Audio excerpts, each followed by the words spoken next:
What's going on YouTube, Jamie the Kid 00 here, and welcome back to Tournament Diary number 34. Now, I've been told for a while, because I've started doing a Tournament Diary with the same deck, time after time after time, it's getting a little bit boring, just riffing off the deck list. It's getting boring for me, and it's definitely getting boring for those of you who are watching it. So this time I'm going to actually attempt to talk about matchups, and how the deck should have performed in matchups, and how it actually did when it came to playing the matchup at the event. And try and give a bit more insight into how the deck plays, what it plays against, how it plays in certain situations, and what it does well and what it does catastrophically badly at. So hopefully you guys should be able to see the list. I will be going through the list and pointing out what is specifically what at the end of the video. But for now, I'm actually going to talk about how the event went. Right. The event was, I believe, 22 people, but it, of course, reduced due to drops and things like that. Of course, was just a locals. I ended up going 3-2, losing in rounds 3 and 5 to a wind-up mirror match and a Machina Gadget player. So let's talk about how things went. Round 1, I played it against a wind-up player. I won the die roll. I won most of my die rolls over the course of the locals. I won the die roll opening... Oh yeah, this was the wind-up match where I opened Magician Shark. I opened Magician Shark on the opponent, managed to make Shock Lock and won 2 turns later because he did get a significant amount of back row and set enough monsters to be able to hold me off because I didn't have a follow-up play. Game 2, he did the reverse to me. I believe he made a slightly smaller Shock Lock play, but he did manage to pull Shockmaster. Later in the game he managed to play Shockmaster and make a combo for him. But I eventually managed to play through it with a combination of spells when he called traps, and so on and so forth. It was a really awkward situation. It took a long time to get out of, but eventually I managed to wrest back board control and play out of it.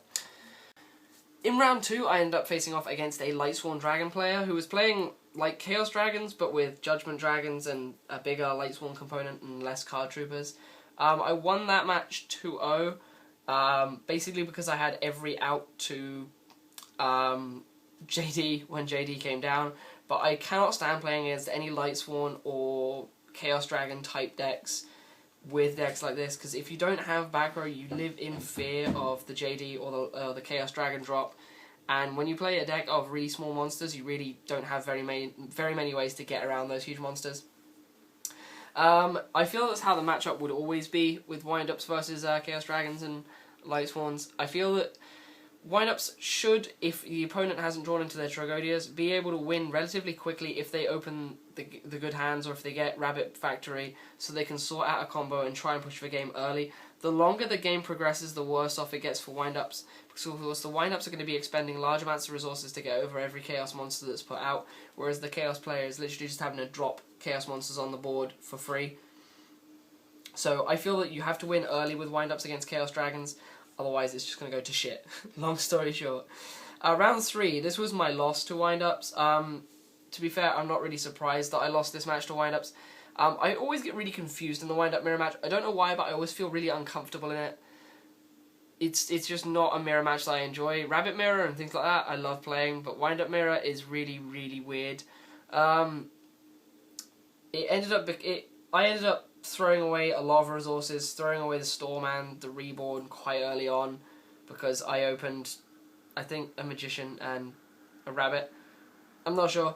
And a Thunder King, that was it. A Thunder King and a Magician, and I ended up throwing things away quite poorly, and I lost that game shortly after I lost control. My opponent managed to get Factory on the board and managed to start his combos rolling, and I just lost advantage and lost the game. Game 2 went in a very similar direction, opening Magicians, and I just could not play out of it. I didn't really deserve to win it. Game 2 I actually opened kind of well. No, I'm thinking of a completely different match. No, I lost my wind-up mirror, and I really am not confident in wind-up mirrors. I don't like them, so I'm really not surprised I lost it, and I made so many misplays. I deserve to lose that. I deserve to lose it hard. Then I played against another Lightsworn player, well, a pure Lightsworn player, not Lightsworn Dragons. I won that game 2-1, I believe. I got JD'd game 2, I think, and I won game 3. My memory is not that amazing because the shop was freezing and I just wanted to get games over with and get away from the table. But again, all the theorio I talk about there would just be exactly identical to the round 2 match. And round 5, I ended up playing against Machina Gadgets, which I lost. Game 1 I lost. I don't entirely remember how I lost, but I lost due to, I believe, a lack of monsters and the fact that Fortress came down quite a lot. But I honest to God don't remember too much.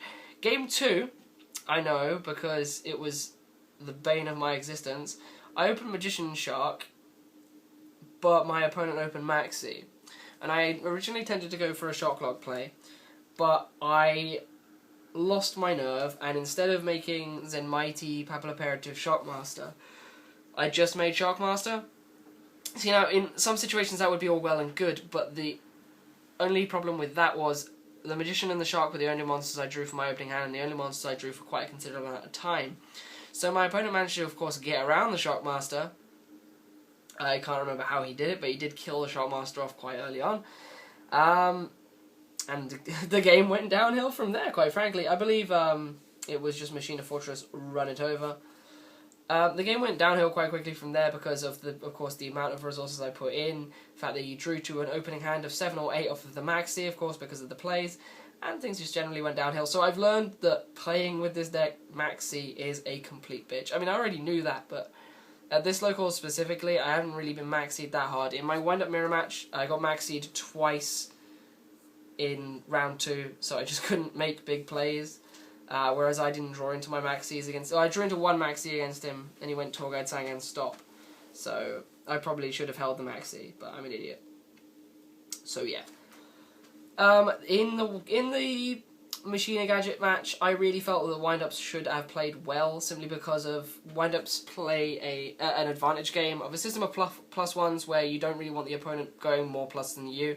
And I feel that with wind-ups, with their factory plays and their Magician Shark plays, they should have been able to go far more +1 than the Machina Gadget player, but I guess I was wrong in the way it played, and I ended up losing. But in going 3-2, I was the best 3-2 player as far as tiebreakers were concerned, so I did come 5th, winning 2 boosters and a turbo pack, which was alright. We don't have Astral Pack yet. I managed to put in an Abyss Dweller, so I made my money back on my admission fee, but I still feel that I could have done better if I wasn't a massive incompetent. Either way, to go through the list, this is entirely identical to my regionals list, except I play Mirror Forces at locals. It was the 3 Rabbit, the 3 Shark, the 2 Magician, the 3 Rat, 2 Guide, a Sangan, and not liking Night Assailant, 2 Thunder King, and 2 Reapers. I have considered cutting the Reapers for Snowmen, but at the moment the Snowmen are still inside. They've been fine in the main deck. For the spells, Reborn Darkhold Storm, Book, Avarice, I don't like Mind Control, 2 MSTs, 3 Factories, and the trap lineup is 1 Compulse and 3 Chains. If I had another secret Compulse, I'd cut a chain for a Compulse, but I like hollow chains. 2 Force, 2 Bottomless, 2 Torrential, 2 Warning, and a Judgment. The extra deck was exactly the same as it's always been. Zenmain, Zenmighty, Leviathan Dragon, Leviair, Giga Brilliant, Tempo, Papilloperative, Abyss Dweller, which I've considered cutting for Golem at locals, because Abyss Dweller isn't as good at locals, but yeah. Maystroke, Utopia, Zenmeister, Shockmaster, Tyrus, Adreus, and wind up Arsenal Zenmaio. And then the side is 2 Veiler, 2 Maxi, 2 Snowman Eater, YCS Token, 2 Deep Prison, 2 Messenger, 2 Soul Taker to remove massive monsters, and Messengers as well, helping me deal with the large monster matchups like dragons and things like that. MST Dust Tornado to deal with Gozen Match and things like that. And finally 1 Soul Taker in case someone manages to turn up with Mermaid Atlantean or things to that nature. But otherwise, yeah, that's about all I want to talk about with this deck. I hope this was a bit more informative than some of my other tournament diaries. Let me know what you've thought. Let me know what you think of this format, or if you just want me to change it back to what it was. I kind of enjoyed this, but it requires a lot more note-taking, and I'm really not that good at remembering all my plays, so I'll see what I can do. Otherwise, this has been Jamie the Kid 00 with Tournament Diary 34, again with wind-ups, and I'll see you next time with a regionals report, because I have regionals next weekend. See you guys soon. Bye.